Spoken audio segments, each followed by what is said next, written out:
Čau čau přátelé, zdraví vás Dvojan a tohle je první letošní video. První video jsem chtěl natočit zatraceně dřív. V podstatě napsal jsem post po novém roce, jaký mám velkolepý plány, no a pak jsem onemocněl. A byl jsem nemocný v podstatě poslední 3 týdny a moje plány se tak trošku rozpadly a přestaly fungovat a přestalo se dít to, co jsem si přál. Chtěl jsem hrozně točit, chtěl jsem hrozně vytvářet obsah, chtěl jsem hrozně sociální sítě, Instagram, viděli jste, že jsem už tak trošku rozjel, ale prostě zdravotní stav úplně, prostě ty vole, nebudeš pracovat, nebudeš makat. Takže tak no, bohužel se to trošku zbořilo, ten domeček z těch karet, ale nevadí. Karty vezmeme, znovu rozdáme a jdem se pustit do práce. Co plánu, co budu dělat, co se teďka bude dít? Včera jsem byl naposledy ve svým kanclu v práci, v zaměstnání. Dvojan odchází po 16 letech ze své práce. Kšiltovky, tradá, už nebudu dělat kšiltovky. Užil jsem si tam spoustu krásných věcí, spoustu chvil, které nebyly úplně tak, jak bych si představoval.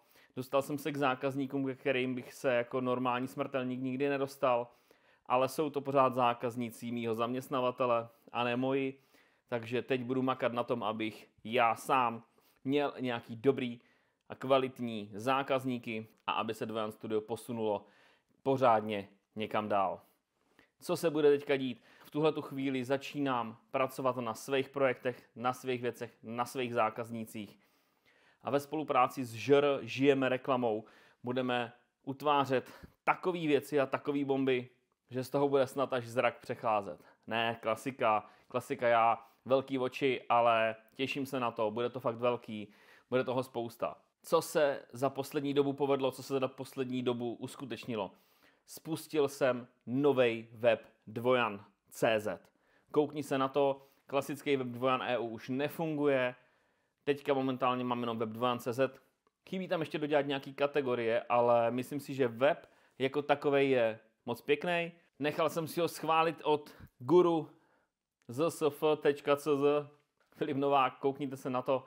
Myslím, že ten web se mi fakt poved, je moc pěkně udělaný, jenom se tam doplní nějaký další reference a tak dál a začneme prezentovat všechnu práci, kterou jsme dělali za poslední, dejme tomu rok a půl, 2 roky, protože spoustu toho jsem nemohl prezentovat zatím navenek. Už teď v těch náhledovkách, co tam jsou, uvidíte, jaký zakázky a jaký zákazníky jsem měl a byli to fakt, myslím si, že velký jména, takže na to určitě koukněte. Zároveň jsem u sebe na webu Dvojan.cz spustil něco jako blog, takzvaný Dvolife, takže se tam určitě koukněte. Už tam jsou, myslím, první 2 příspěvky. Jeden je o 10, jako kdyby 10 věcí, které byste jako grafik měli znát.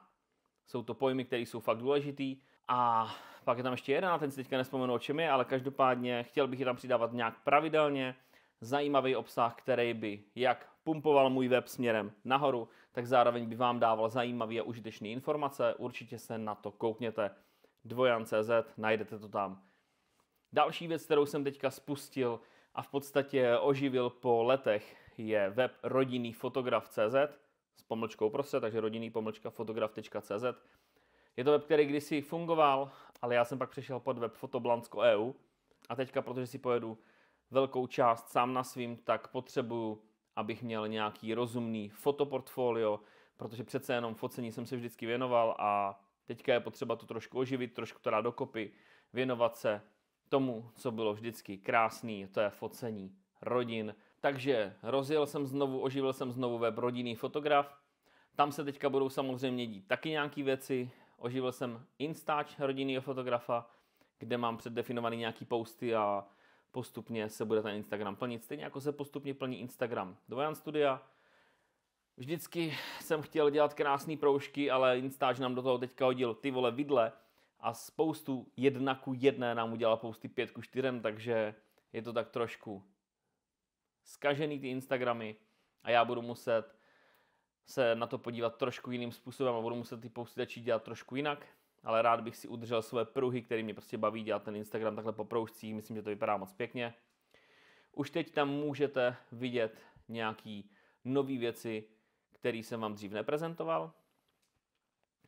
Vypustili jsme raketu do vesmíru, Dvojan letí do vesmíru, To byla taková moje, řekněme, kampaň, kterou jsem dělal ke konci roku a začátkem tohohle roku, protože jsem chtěl svý zákazníky vynést do vesmíru, takže teď do vesmíru budu se snažit vynášet i váš sledující, lidi, kteří se chtějí naučit něco v grafice a kteří se chcou někam posunout.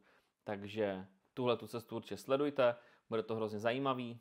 Chystám teďka nějaký videa, nějaký značky, udělali rebranding, já bych se k tomu rád vyjádřil, kouknul bych se tomu na paškál, kouknul bych se rád na to, jak ten rebranding některé značky udělali.